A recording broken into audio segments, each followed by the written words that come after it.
Kelsey, welcome to the podcast. Thanks for having me.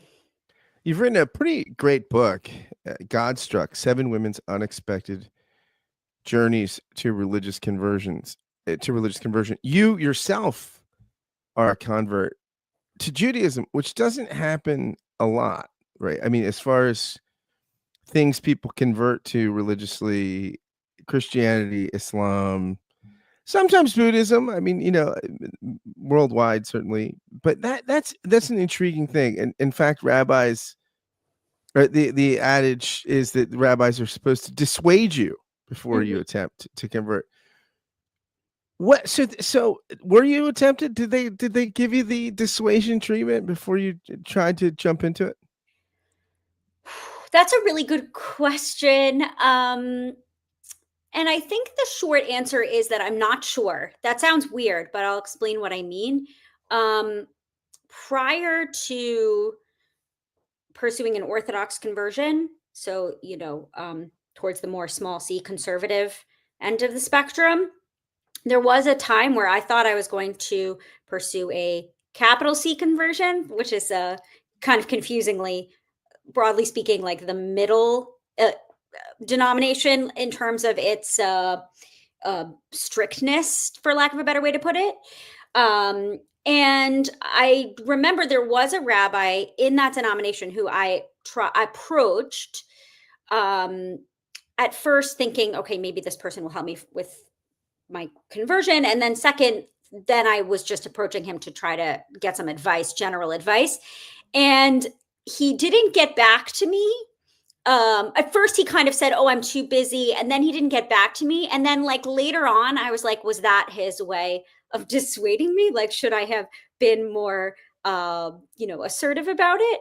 But it's So you're possible saying he ghosting could have been subtle ghosting, as opposed to maybe, an or maybe he explicit. actually was too busy. There's no way for me to know. I think I would say I didn't experience as much of that, outside of that one incident. I don't think I experienced as much, like, actual dissuasion as one might expect.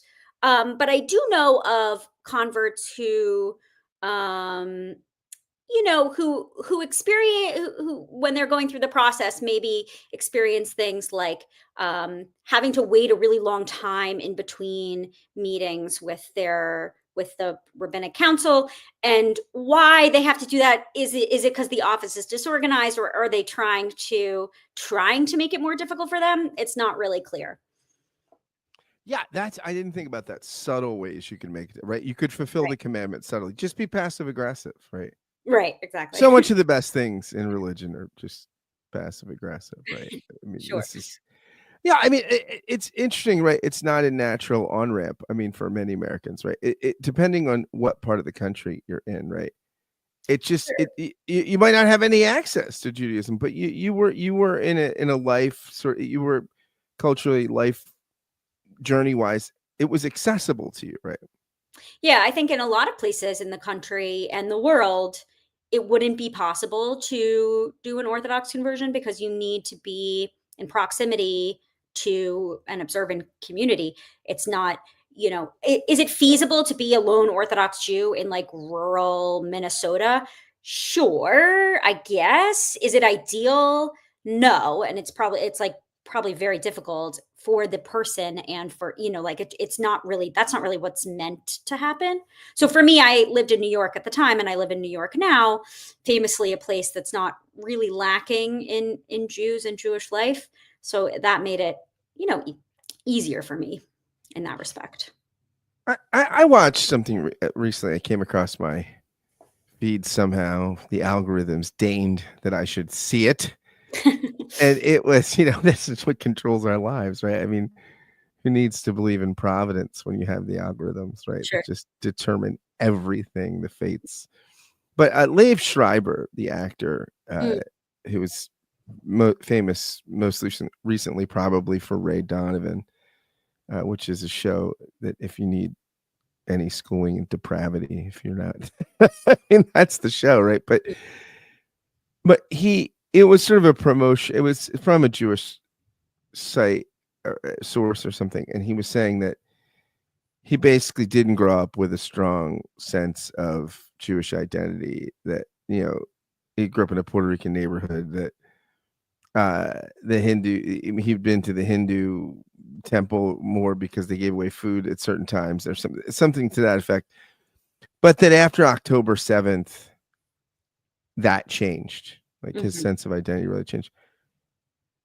How was October 7th as a convert? How was that experience for you? What did you experience when you saw the brutal attacks and their aftermath? How did that hit you? So I think there are a couple things that I can say in response to this. The first one is, the community where I live has a fairly large expat community of Israelis. So it's usually people who come over for a few years who you know, one spouse is teaching Hebrew at a local school, or sometimes academics that are on fellowship for a couple of years in a medical facility or other area of academia. And so, I had really firsthand experience of seeing my friends and community members and the parents of my children's friends leaving like that day to go back to join their reserve units, leaving their families, their small children. So that was really challenging. I actually flew like the night that our holiday was over to visit one of my subjects in Saudi Arabia. That was the plan. That had been the plan for a while. Obviously, I'd had that plane ticket for a while, and that was the only time that I could really make this work. And I felt like it was important for me to see her in her adopted home. It's a big part of her experience was not just becoming a Muslim, but becoming, a Muslim who really had this deep affinity for Saudi Arabia, this country and this culture that is, for an American is probably, it feels about almost as foreign as you might be able to get. So that was interesting, and a lot of people that day at my synagogue saying, are you still going to go? Like, is it safe? Are you okay? And I wrote about that experience a little bit in an essay that's going to come out, I think, fairly soon. I don't remember the exact date, but in Plow, which is a literary journal that has a religious bent. The other thing is, I think that, since October 7th, obviously it's been a really challenging time. I'll say this, I think this is, I don't know if this is maybe it's provocative, but it's the truth. You'll see online, and I'm not on social media, but I see social media. I know it's there. I see things on it. Nothing. No Facebook, no Twitter, no Instagram, nothing. Nothing. Why? Nothing. You're an author. You're somebody that presumably part of the deal, right? When you're putting a book like this, it's self-promotion. I mean, it doesn't matter your ego if you want people to read it. How are you? That's fascinating to me. That somebody wants to put stuff into the world. Okay, so I'll answer that question after I finish. Let's come back to it. Let's bookmark put a pin in it, and I'll just go right back to it when I'm done. So I think I see these people. So as my husband has Instagram, one time he signed into my computer on Instagram. So sometimes I can see his Instagram, and he gets fed a lot of the algorithm gives him a lot of Jewish stuff, right? And I'll see people who are more or less like, there are very, pro-Israel voices who are not observant, not traditionally observant. And I think that there's a part of me that is intrigued by their connection to their Judaism and to Israel is, a little cultural and a little bit lineage, a little family history, and then also like national. And there's a part of me that feels that this is a path that is not available to me in a way. I mean, I think leaving aside the fact that the theology is compelling to me and always has been and was my primary way in, even if, like I feel that there's a part of me that doesn't, I feel strange.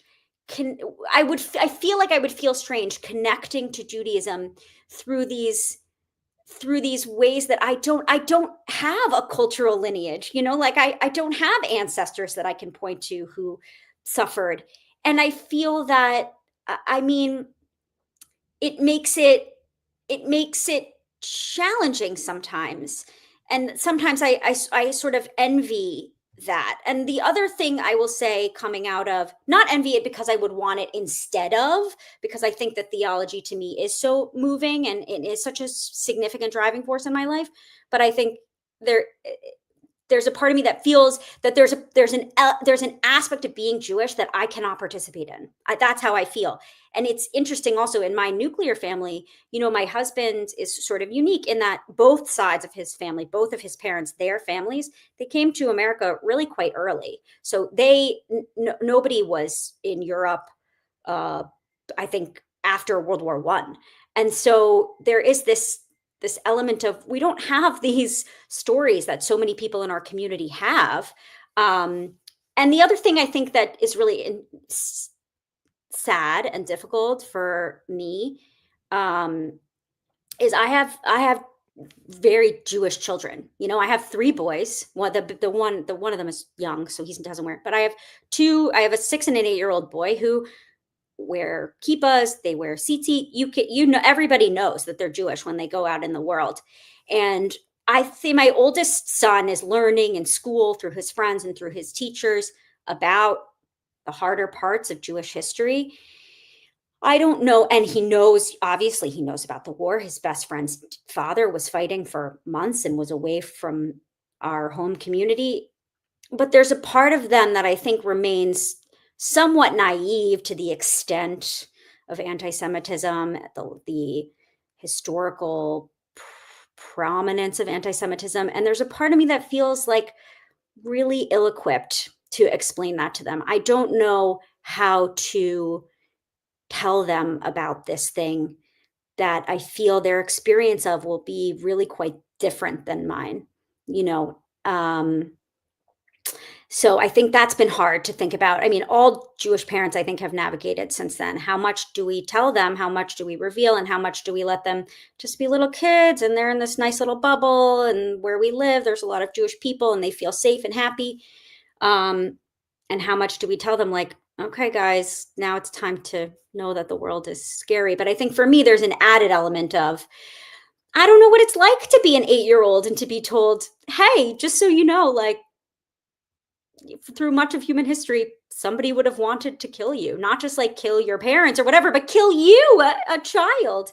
I don't know what that's like. I remember learning about the Holocaust at that age, but that's not a comparison that is you could make, really, because it wasn't about me.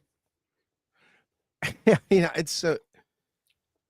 Yeah, throughout history, I think I was talking with a friend of mine about this some months ago, about this, something that struck me. I was rereading some passages in Genesis, and this, when Joseph is going to settle his family, and they're talking, the Pharaoh's, it's like Goshen or whatever, and the Pharaoh's like, okay, you can't settle over here because they don't like shepherds, right? And you get the sense that there's the anti-Semitism here, right, in this text, where the herders, right? And I get, it's interesting, right, because you can't be imperial as a shepherd the way you can as someone who cultivates crops, right? Like Egypt. I mean, you can build an empire that way, right? So the figures in the patriarchs, they're just not well set up for empire, right? Because you're kind of following God around, you follow around flocks. You're just not. It's not how you build empires, right? Right. And I wonder, is that part of? Do you think that's part of anti-Semitism? Is the sense that, like, how can you be a people? Just the peculiarity that you have the sense of identity and peoplehood and connection to divinity, but you don't have the stuff other nations have, and you still are together. Do you think it's the resentment at the alienness? I mean, what is it that you said, why that you have to explain to your kids that, hey, for real human history, one constant, they hate you. Yeah. I mean, I don't know that I can crack the nut of what anti-Semitism is or why it's Explain it to the world, Kelsey, right now. Yeah, We're I gonna. mean, This is breaking on this podcast today. Scott I Jones and figured it Kelsey out. give the historic essence of Yeah. anti-Semitism. But I do think there's something to what you're saying, which is that Judaism is confusing to people. And I understand why, because there is this sense that it sort of confounds boundaries, right? Like it's a religion, but it's not just a religion. It's not just a religion in the way that I think, especially if you're American and you grow up in a broadly speaking Christian milieu, you think of a religion as something that you feel, and that has to do with a collection of your beliefs. And Judaism is like, it's not that it doesn't have that element. It's just it has that element. Plus, it has all these. Plus, it's an ethnicity, but it's not just an ethnicity because it has these beliefs. So I think that there's this real sort of frustration with not being able to like categorize it nicely and neatly. Now, I'm not saying that that drives anti-Semitism, but I do think that that is a thing that confuses people about Judaism generally. But isn't that some of its weirdness, though? Even though anti-Semitism is pre-modern, of course, but isn't something about its weirdness pre-modern as well, though, in the sense of this messiness, right? Where what does Paul Tillich say? Something like, religion's what you do with your solitude or something, right? That's a very late modern sort of sensibility, right? Where religion's sort of compartmentalized over there, right? It's as opposed to all of Israel's neighbors would have been that way, right? In as the biblical traditions emerging, right? Okay, these Amalekites are over here. They've got these practices. They've got these gods. These gods look over this. So all of that would have been the way Judaism is sort of tough to pull apart or understand because I mean, is it ethnicity? Is it a religion? Is it metaphysics? It's all that's everything in pre-modern society would have been like that, right? Oh, they've got Egypt's god over there. They've got their it's we've kind of made religion something discrete, right, from the rest of life. That and I think that people. I think another thing about it that frustrates people is this. There's always been anger or resentment about the sense of exclusiveness, right? That Jews only care about Jews, whatever. Now, I think there's a lot actually that you can point to in Jewish text and Jewish ideas that refutes that. Now, there's a lot that supports that too. Judaism is very vast. You can find many opinions that in some cases directly oppose one another within its canon. But I think that actually, like, where I fall, the thinkers that I appreciate the most or feel like the way that reflect the way that I feel is that yes, there is a sense of Judaism as being a national in the sense that it is concerned with the health of our polity, the same way that you would think of, okay, this country of France is primarily concerned with the health of the French society, right? That doesn't mean that the country of France thinks that English people are terrible or shouldn't have nice lives or any of these things. It's just that its primary concern is with France. Now, I think a lot of people take that to mean that the first option, right? That Jews that they don't care about other people, or actively that they want other people to have that they think other people are bad, or that they don't think that they're chosen, or whatever the terminology you want to use there is. And I think that actually probably the truth is probably harder for people than this idea that maybe Jews demonize them or don't approve of them, which is that there's that it's a neutral thing, that it's a, that they don't hate them, but they don't act, they aren't thinking about them as the primary drivers, right? And I think like I think that there's something in human nature that really doesn't like that. Like I'll give you an example. So when I was writing this book, one of my subjects who became LDS, we were on the phone once and she was talking about and getting in the book, right? LDS, like I didn't realize this. I maybe I did, but Mormon, this is becoming the LDS, the head of the LDS church kind of said we've got to get away from the term Mormon, right? So yeah, this is a LDS. totally fascinating thing that happened where a few years ago he had a revelation that said they were going to ditch the word Mormon. And there are a lot of theories as to why this happened. I think the predominant theory is that it's, for lack of a better way to put it, it's a branding problem, right? They want to look closer to the Christian mainstream. And Mormon had developed over the years. I wish the revelation came in that form. I wish the angel, whoever was God, I wish Moroni came and just said, look, you got a branding problem. Yes, totally. So, like, for someone that's not on social media, you're really good with terms like branding. Oh, thanks. I don't know. I mean, maybe it's just unavoidable in modern life. You can't escape it. They're like piping it into my brain as I sleep or something. Yeah. So he came out and he said this. Now, this was confusing even to members of the LDS Church, because even just not that long in the past, I remember this because I think I was in college or maybe post-college when this happened. They did a whole sort of advertising campaign where they would have like a guy who's like playing saxophone and like making pancakes for breakfast. And he was like, I'm Bert. I like soccer. I like this thing. And I'm a Mormon. So they had this whole campaign that was actually this branding campaign that was resting on the word Mormon. And then they decided to pivot from that. Or, there was this revelation. So like in the text, I was like trying to be sort of sensitive, but also if you've ever tried to use Latter-day Saint, like you can't say Latter-day Saint-ism. Like there's a lot of grammatical weirdness that comes up when you try to rely too much on that term. And the fact that like a lot of, when I had talked to other people outside of, I talked to my subject about it, I talked to other people about it, and they were like, a lot of people just use the word Mormon. So it's fine if you do it. So I just had to do it at certain times. But like I try to, if I'm talking, I tend to default to, if I'm talking about like the church or something that's like specifically institutional versus like, maybe more of like the culture of it. Sometimes in the latter, I'll use Mormon. Anyway, so my subject said to me, like, I'm about to get ready to go to temple for the first time. She was telling me about how she was preparing to do this. And she had this moment of, or she said, I asked her, I was like, oh yeah. And, you can't do that.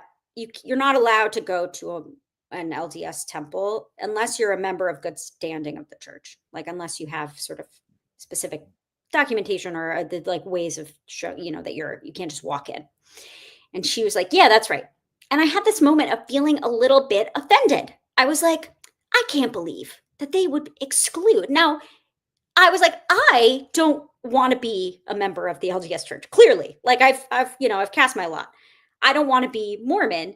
Why would I have this momentary reaction? I think people just, even if they don't really want that thing, like I know people who don't want to live an Orthodox life at all, but they do feel, you can tell that there's irritation that Orthodox Jews wouldn't do what they do or appreciate or like approve of what they do. And I always find that so fascinating.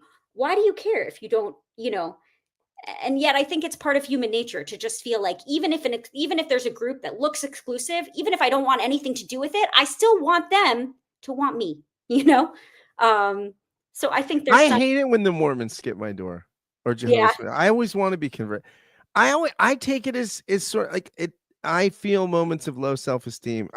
I think you don't think I'd be great for the team. I'm incredibly charming. Yes, exactly. I would think you'd want me. Mm-hmm. I want to be converted. I right. had my friend Liel Leibowitz, he used to host the Unorthodox podcast.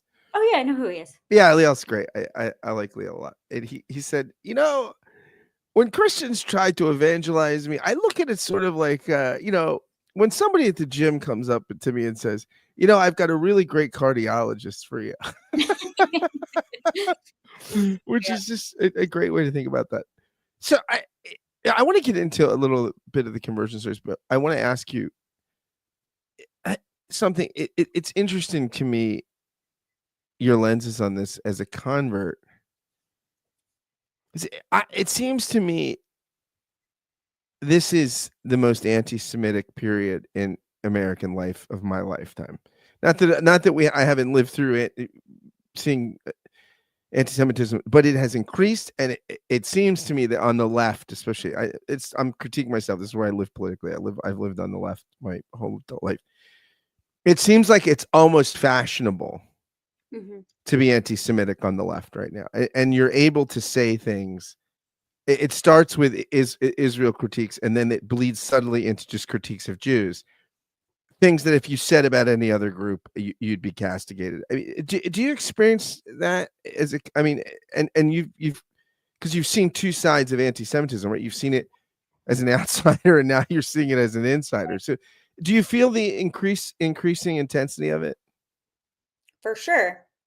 For sure I do. I think that like so when I converted 10 um a little close to 11 years ago, like within a month what it'll come up of.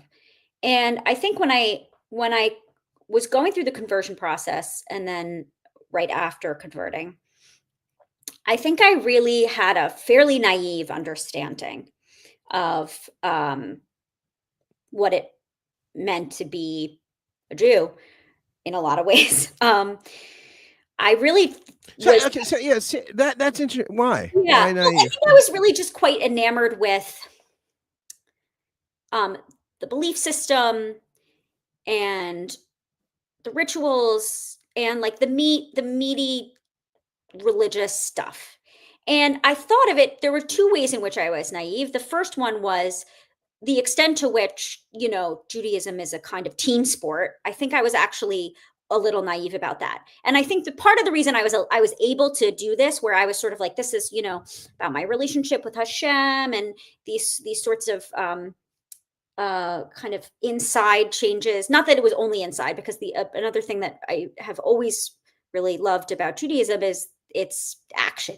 I think when I was really young, when I was a kid, and I started to become a little bit confused by Christianity, I think the idea of sort of having something that seems so central to your life, but that you only expressed by your feelings, felt to me confusing. You are precocious. Yeah, You say that's in the true. book.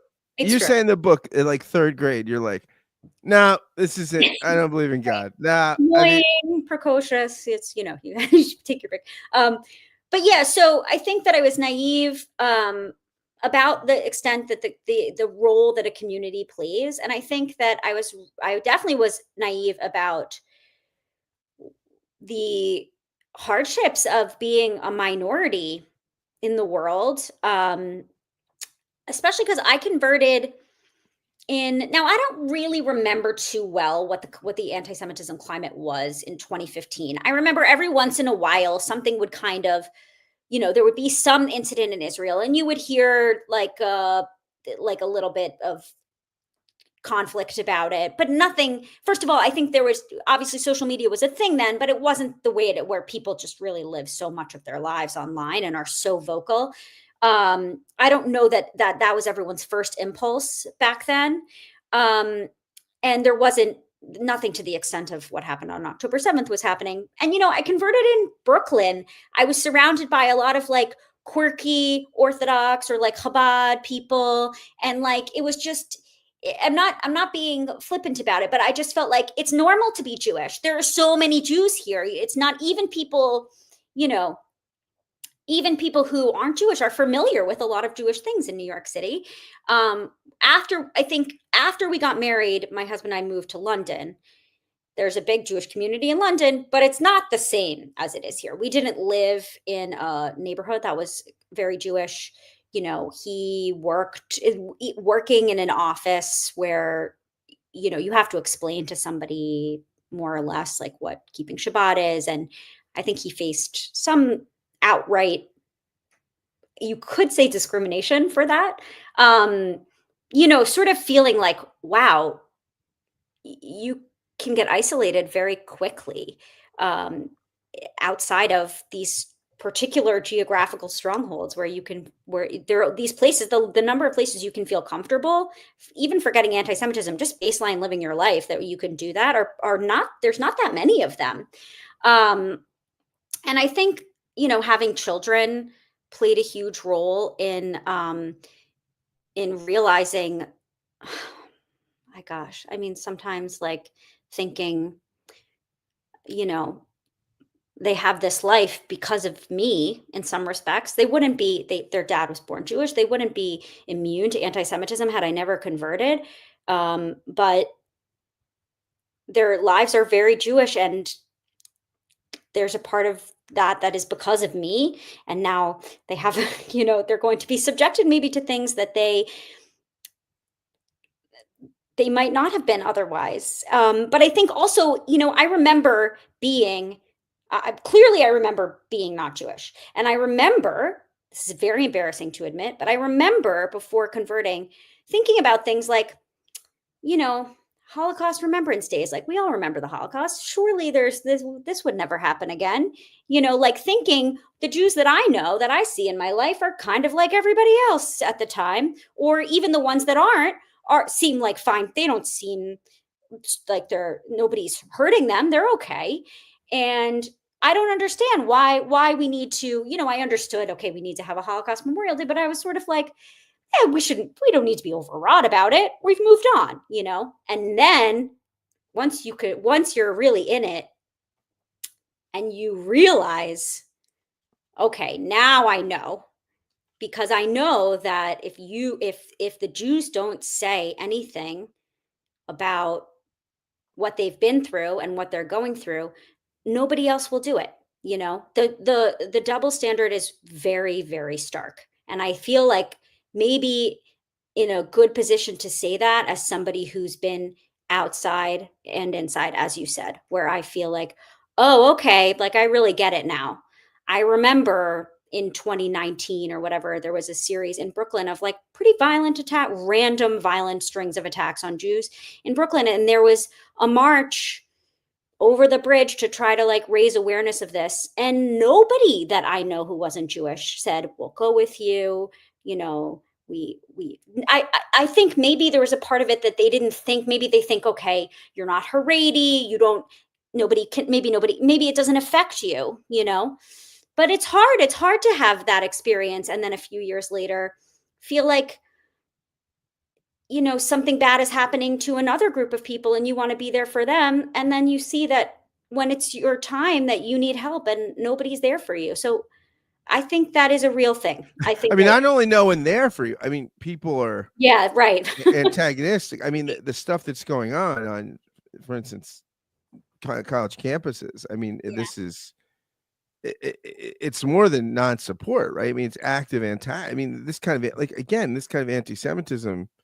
I remember Noah Rothman, who I've had on the podcast before, used to work for commentary.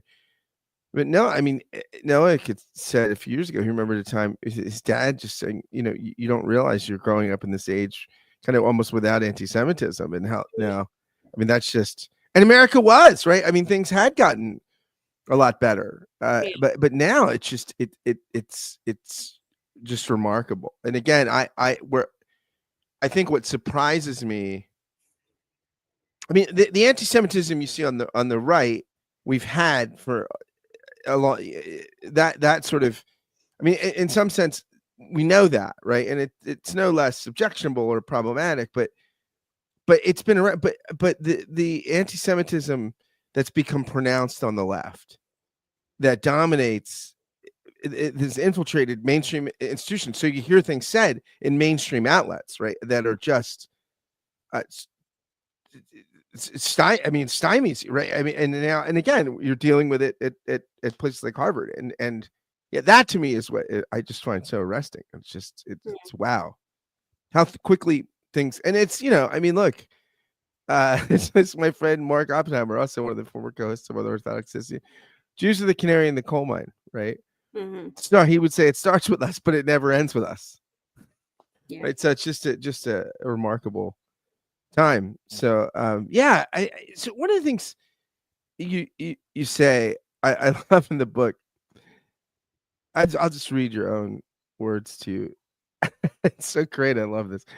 You say, this is on page 83. One way in which I negate my own reason is by accepting and submitting to the larger demands of my belief system.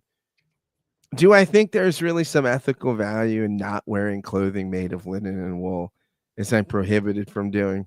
Not particularly, but I do it because there's meaning in putting your own will aside at times. I spent, in this sentence, I stopped when I read the sentence. This blew me away. But this is life, right? I mean, this is why I think I found it so arresting.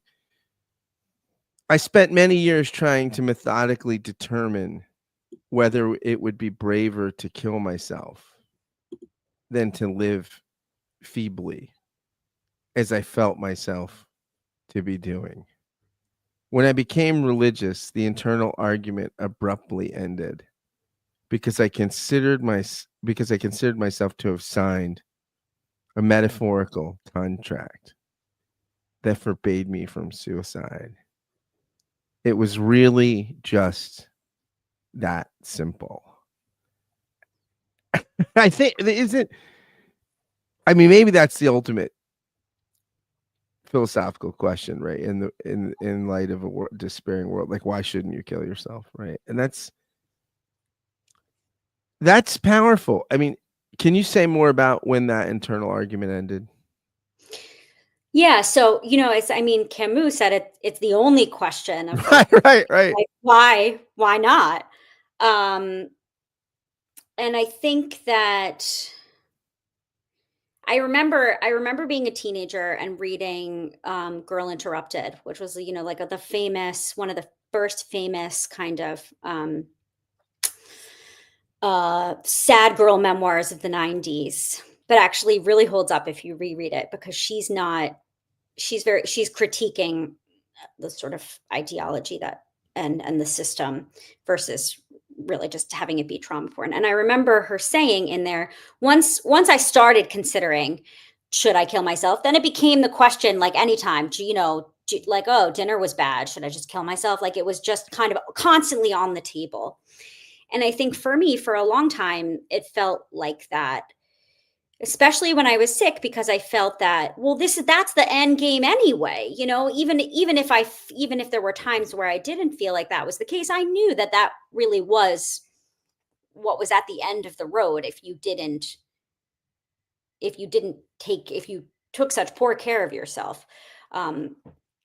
And I think that a big part of my, I describe around the portion that you just read, I describe really kind of taking the systematic approach towards my own life and thinking, okay, if I'm not feeding myself and if I'm leaning really hard into this despair, then like probably I should just commit to that. That's what I've decided that I'm going to do, and that's how I'm going to live.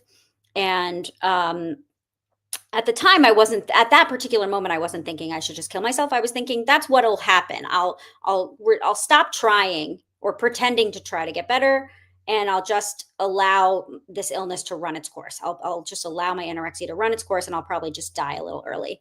And that's going to be sad for everybody, but at least I'm not lying. That's how I felt. At least I won't be Yeah, and lying. that's interesting because the anorexia, it literally is diminishing, right? Physically. I mean, Right. you're going towards non-being, quite Right. literally, right? Yes. And I think that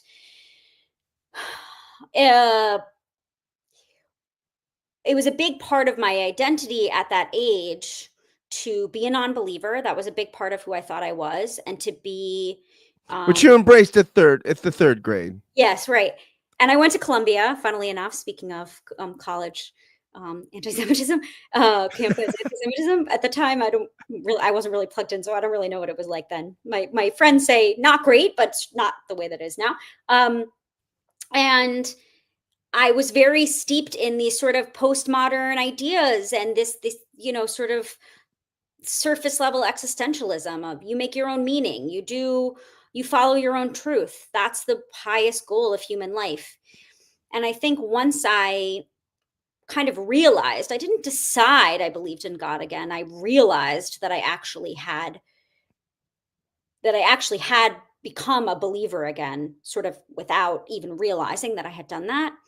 Well, then I thought it's actually not really about me anymore. I'm obligated. I'm obligated to this higher entity and this higher being. And that wasn't the moment when I converted to Judaism, which was years later, a few years later than that.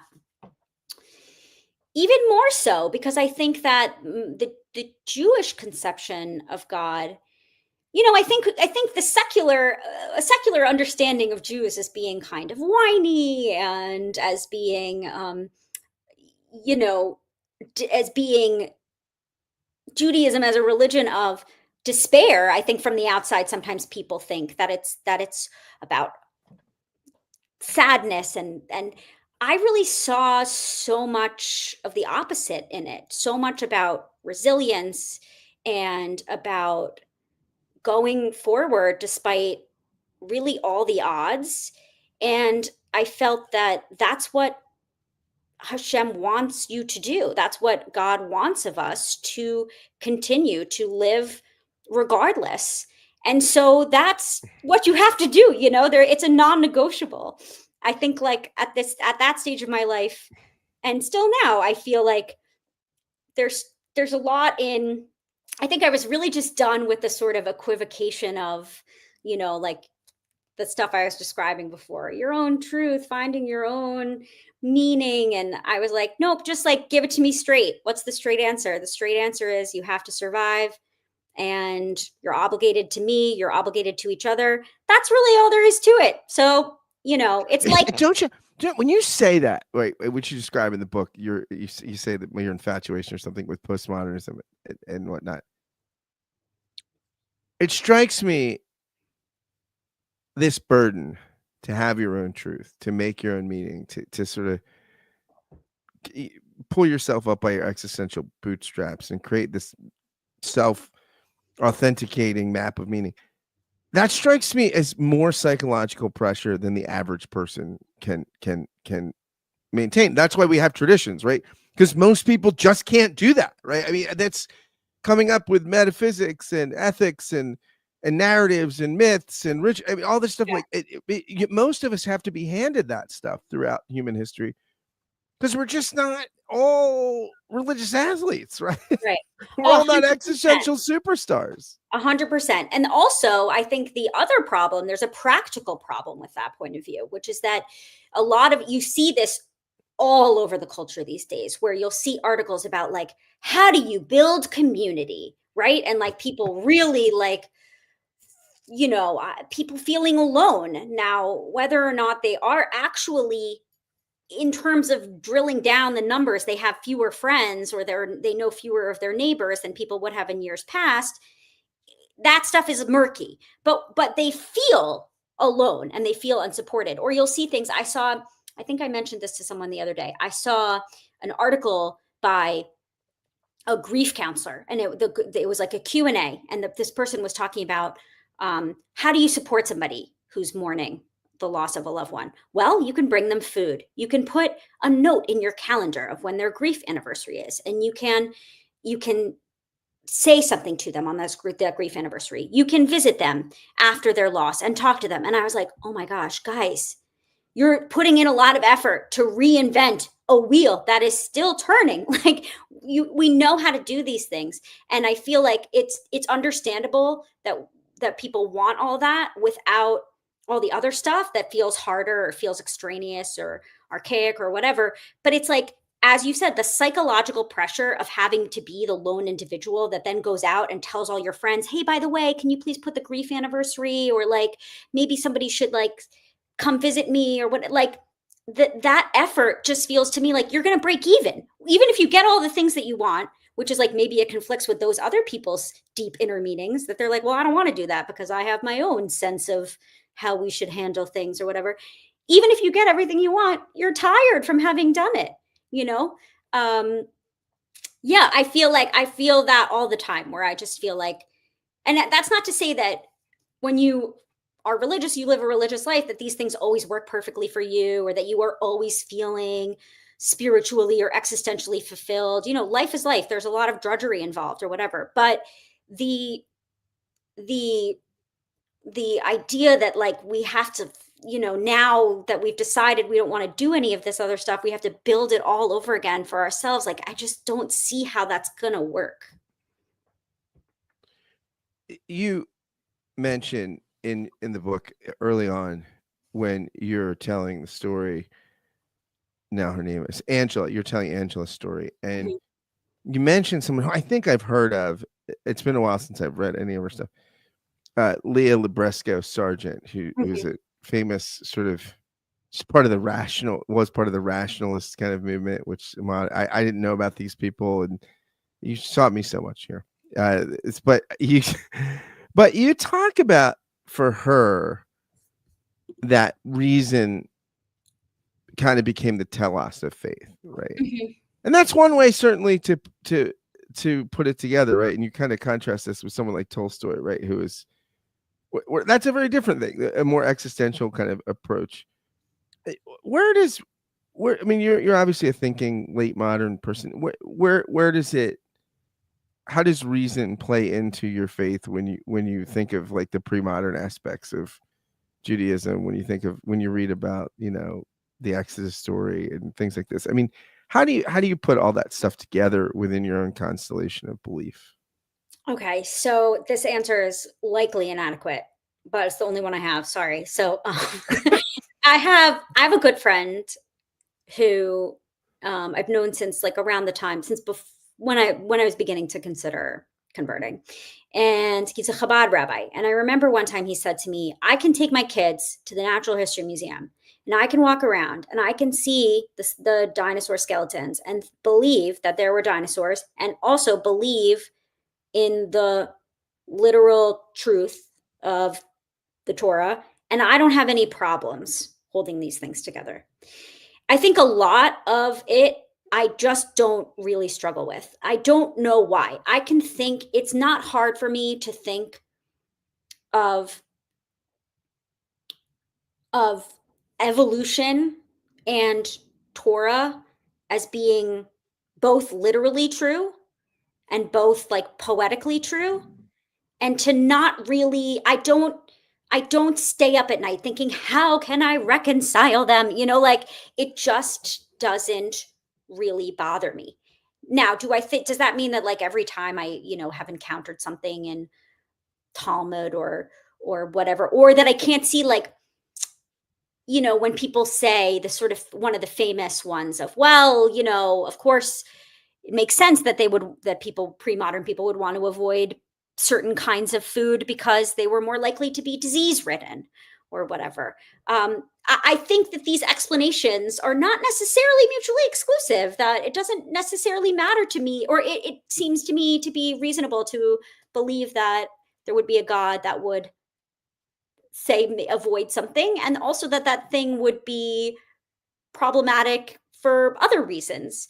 It's just not it's just not something that really bothers me very much. And I don't know. I remember I took a class. So my children go to a Jewish school, and the high school, they had this lovely continuing education class for adults. And so a few years ago, and I think it was really mostly meant for like the parents of kids in the high school. But I was like, it was my child's first year. I was like, oh, I'm signing up for this. And they were like, okay. So I went to this class, and the fall semester was Tanakh. It was really like doing Tanakh with a teacher who teaches at the high school, and it was looking at it through, through a traditional kind of study lens with sources, and also a little bit as literary criticism. So we read some James Kugel. I forget if we read Michael Wishegrad that semester or the next semester. Anyway, and I remember the teacher saying at the beginning of the semester, like, there's nervousness about approaching Tanakh from from the perspective of literary criticism. There might be for some of you, because we feel that we might lose the reverence or something. And I was like, first, maybe just because of my secular background, or because I've always been a reader, because I went to school for literature. I was like, I don't get that at all. I don't see how. I mean, I understand intellectually why it might, but there was a part of me that was like, I don't understand why those two things would diminish each other. For me, they don't feel in conflict. I don't know how to answer it better than that. Well, yeah, I wonder. It's interesting because we've just witnessed the death of a pope, one who was who was a beloved figure by many. But that's interesting, right? Because it seems like in late modernity, and you chronicle some of this in the book, like somebody becomes Amish, right? I mean, one way to deal with late modernity, right, or post-modernity, whatever we want to call it, is a more accommodationist approach, right? You see in maybe Reform Judaism, or you see in sort of liberal Protestantism, right? You saw, I mean, Pope Francis was a trickier case, right? Because it wasn't doctrinal. It was in posture and embrace, but he didn't really change much doctrinally. It was just Right. in his stance towards the world. But the other approach is, and so that's to say, hey, look, Paul Tillich was famous for this, the early great 20th century Protestant theologian, the theology of correlation. You kind of let the culture pose the questions, but that sort of assumes the culture has the right questions, right? And so different approach would be more traditional Judaism, or Rod Dreher came out with a book years ago for Christians called The Benedict Option, and this Yeah. would say, no, you're not going to give people the cure for what ails them of late modernity by more late modernity, right? You're Right. gonna Right. Liberal Protestantism has shown this. Everyone is left, right? Right. that largely what compels people is a different story, right? That they're burnt out on the treadmill of the workaholism and the anxiety pressure cooker that late modern capitalism is. They want an alternative, right? I mean, wow, Sabbath seems like the most countercultural thing you can do, right? I mean, this is sort of the tension, right? In late modern religion, and you see it in the book of the conversion stories.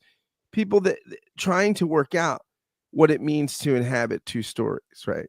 Yeah. And I think this is a live question. This is a really tough one. And I feel this in my own life all the time. I think about it in terms of my children, where I feel like some days I'm like, okay, we're just, they're going to soccer practice or whatever. Like, what is different, really? Like, or like, they watch a Disney movie, and am I taking them out? And I have a lot of problems, like clearly a lot of people do, with late modernity.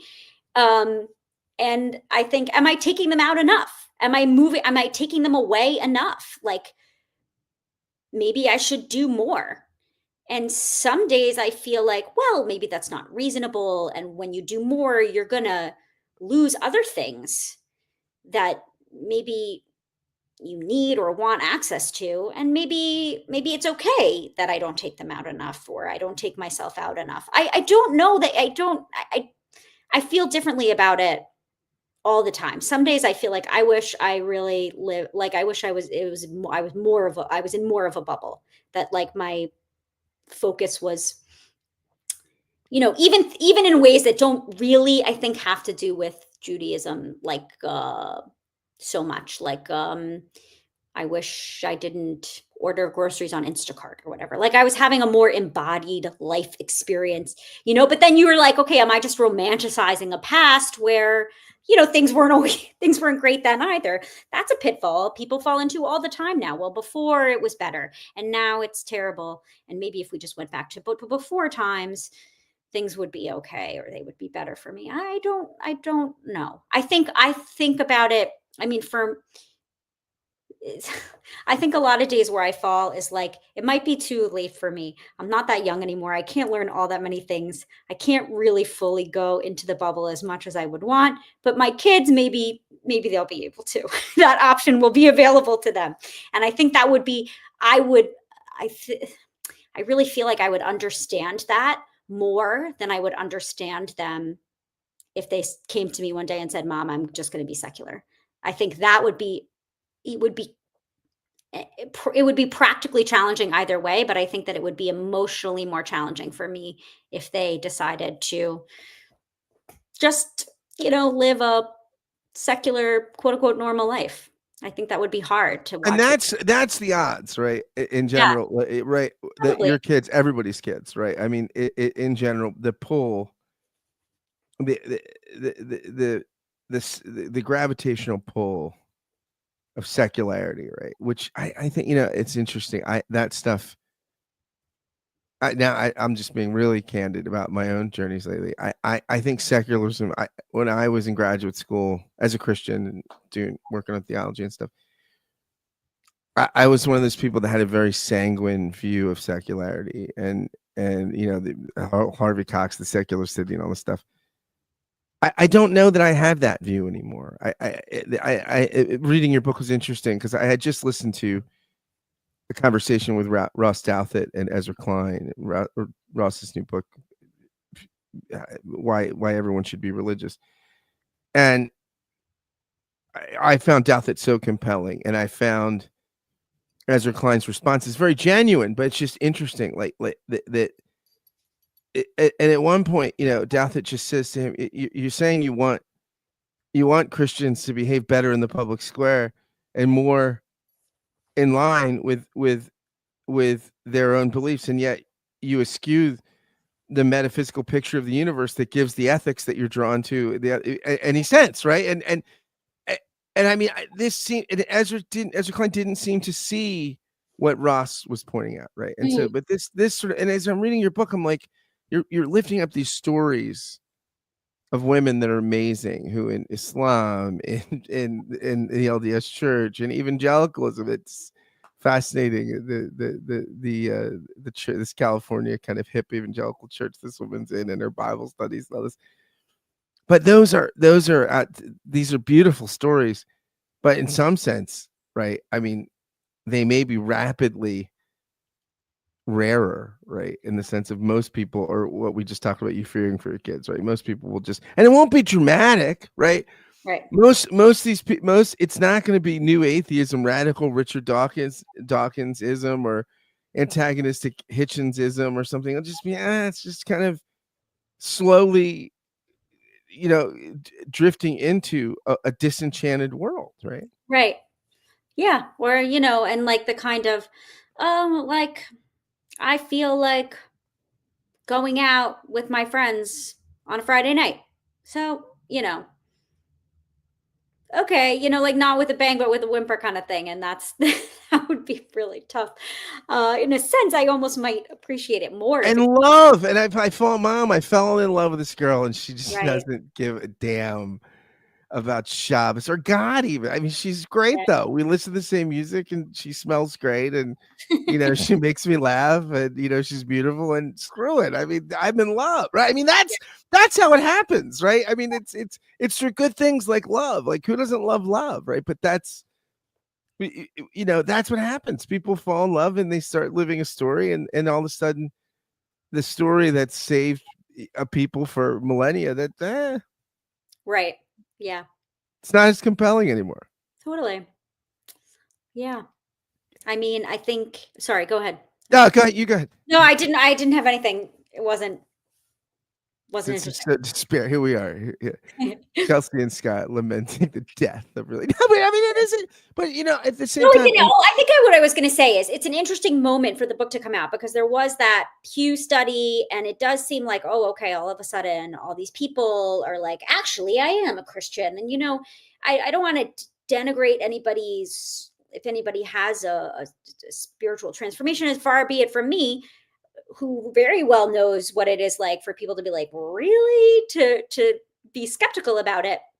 But I had a lot of interviewers ask me afterwards, like, sort of framing it as, oh, like, it's coming back, right? And I was like, I think you kind of have to wait a little bit, like it's first of all, there's just the one Pew study, it's really measuring people who are not leaving. It's not measuring who's coming, or that there's some sort of like droves of new converts. So it's a different sort of phenomenon. And a lot of the time you'll see these kind of little statistical blips, and some of them I talk about in the book, where it seems to show, oh, actually, like, a bunch of young Catholic women maybe want to become nuns now, or these things that look like they're really meaningful. But a lot of the times what it's measuring is interest, is somebody saying on a statistical forum, like, yes, I would consider this. Now, there's a big difference between considering something and actually doing it, right? So I think, like, people seem to think that we're at this inflection point where actually religion's coming back. It's going to make a comeback. I'm not sure. I'm not convinced yet. I see why they would think that. And I do think it's a bigger part of the conversation. But I also think it's interesting because I think then people, people who have become accustomed to seeing themselves as being countercultural in many ways, and as being attached to that identity, and now have to sort of reposition that identity. Now, for Jews, that's a little less complicated, because there isn't this idea that, okay, we should become mainstream or the majority or whatever. but I think it's interesting to watch people sort of negotiate with that with themselves, like, oh, I have felt that I've been victimized or I've been a minority for a while. Now, what do I do? Do I lean into that? If you're a Benedict option person, that was the idea, right? We've lost and we retreat and we strengthen our own networks The without. crunchy conservatives. Go raise your own Yes, chickens. right, exactly. So yeah, I think it's an interesting moment for religion. Yeah, no, and I think it's interesting because I think I have a lot of progressive friends who just they're obsessed with aghast at this idea that people want the 10 Commandments in classrooms, right? Yeah, And whatever, and it's as if, oh my gosh, once you don't have the 10 Commandments, they all go gay. Every kid, you put it up the commandments, everybody's straight. You pull them down, everyone's gay. I mean, you know what I mean? It's not. I mean, but that's a simplistic sort of poking fun at it. But on some level, I look at this stuff as like people are hungry for symbols and order and meaning. Most like big multicultural societies that are participatory democracies that are secular, that's a very new thing in world history, right? With that, and people need anchors, they need symbols, they need stories. So I get these, even though I'm not a person that loves these. I don't want the 10 Commandments in schools and stuff, but I get it, right? I get what people are pushing against, right? This idea that the naked public square is just not going to hold, right? And I think about, what do we lose? Could the civil rights movement happen without civil religion, right? I mean, without Christian and Jewish leaders that could pull on the heartstrings and the secular sensibilities, right, of sacredness. yeah. And what does the culture look like if we don't have that? I don't know. I mean, and I think there's a sort of, and you might have come from this, right? There's this secular left that is just so sanguine about that. Well, we just pull the Bible, the religion out there, and we just keep the other good stuff, and it just goes on. I don't know that it's all that simple. I definitely do not think it is that simple. Well, we're in agreement. Yes, I think for me, I mean, I don't know that I come from the secular left. I think Well, certainly, you say it's interesting because you say you were this nominally American Christian yeah, growing up, like right, before you gave up God in the 3rd grade. right. Yeah. I think the thing is religion wasn't. Were you that person that like the people that like love telling their friends there's no Santa Claus? Were you just telling your friends Yes, there's no I God? did Oh, that. God. I guess I did it. I don't know if I wrote about that, but I did. I did that. I did it to all my classmates. It was really mean, and I still feel bad about it sometimes. I told them all. I was like, I have a very distinct memory of at that age, like pontificating one lunchtime. And I was like, think about it. How can a man fly around the world in one night? It doesn't make any sense. And then this girl who was my best friend's other best friend, she like slammed her milk down on the table and she goes, thanks for ruining my dream, Kelsey, and like stormed out, and it was horrible.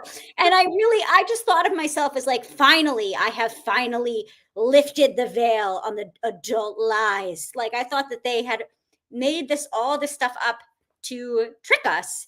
And like, okay, maybe Santa, that is kind of true. That is what they did. but like, I thought it was like a grown up wide conspiracy. Yeah. Oh, I did that.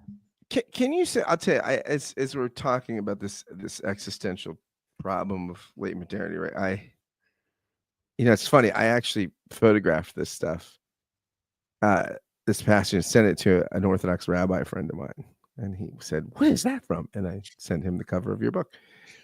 But you talk about Rabbi Joseph Soloveitchik's essay entitled "The Lonely Man of Faith," which I'm going to get and read. But you talk about in there the two Adams. I found that so compelling. Can you say a little about the two Adams and their place in the world in which we live? Sure. So Soloveitchik was a modern Orthodox luminary. He's very well respected 20th century rabbi, and he is a beautiful writer. I would say probably pretty accessible to most readers. And he wrote this book called The Lonely Man of Faith. I mean, I think it was actually a speech, and it's a short book. It's a short book or a long essay, however you want to qualify that. And so he begins it by juxtaposing these two ideas of the biblical Adam. One of them is I think he calls a majestic man. So that's man whose desire is to conquer and to live in the world of space, to plant a flag, so to speak, technological innovation, these sorts of things. And it's what Cain does, right? In the Genesis story. This is Cain. Right. And then there's the other version of Adam, and that version is designed for protection, maintenance. Introspection is not the right word. It's not the word I'm looking for, but I think you're probably getting the vibe of it. An inward focus or a focus in the divine. And then eventually in the essay, he brings that back to that man also finding his nature. Now, he says that man is by nature lonely. Part of the reason that man is lonely is because God is far away. We all feel that, I mean, unless you're really a born mystic, which you're going to have that has its own problems, right? But unless you're really a born mystic, we all feel that. I think that those of us, even believers, feel sometimes, why where the hell are you? I'm and why aren't you talking? Right. So that Adam feels that lonely because God is far away, but also lonely because he needs the community of believers in order to thrive, in order to have that connection. And I thought about this a lot, like after the book was done, because there's so much angst in the cultural conversation at the moment about how to have meaningful friendships, how to make friends as an adult, how to do all these things. And Soloveitchik says, I went back and I looked, and he basically says there's no such thing as real friendship outside of the communal covenant, the covenantal community. And I was like, whoa, that's like intense. That's an intense thing to say. I'm not sure I would necessarily say it to my secular friends, but he goes so far as to say that, right? So, and then he says that also man is like that covenantal man, that's the second Adam, is lonely because he lives in a world that doesn't recognize that, right? And my feeling is that you do hear it now. You do hear, we don't, you hear this wistfulness. You hear it around Shabbat, for example. You hear it around, why can't we just be together? Why isn't there any quiet? Why can't I be alone? I am alone, but I'm also bombarded with the way that we live now and all these things. And I feel that the second Adam figure would probably be even lonelier today than when the essay came out, because even though we understand that we've lost something, I feel the culture is starting to feel like, yeah, we actually have kind of done away with some stuff that clearly helps us in some way. Even if we don't really want the hard parts of it, we want the good parts, and we recognize that those are good. But still, we can't give up this desire for what? For public achievement, for performance, for maybe not necessarily capture, like dominion, the way that people used to express that by conquering lands or whatever. Because I mean, we did all that already. But still, that impulse to be in charge, or to be seen in this way, to be in this very public way, it's still very much there. And I think it's hard. It's hard to navigate that. I think it's harder now, even though we're recognizing that there are that we need those other things, that we need the things that are exemplified by the second Adam. It's a great essay. I recommend it. It wouldn't take, it's fast. Well, I'll tell you, for those of you who hear this analogy of the second Adam and want to connect deeper to your own second Adam, I can think of no better place to start than your book, which tells the story of 7 Eves who really connect with that second Adam in them. And it's a beautiful book, Godstruck. Thank you for writing it, and thank you for taking some time to talk with me about it. Thank you so much. It was so nice. Thanks so much. Thanks a lot.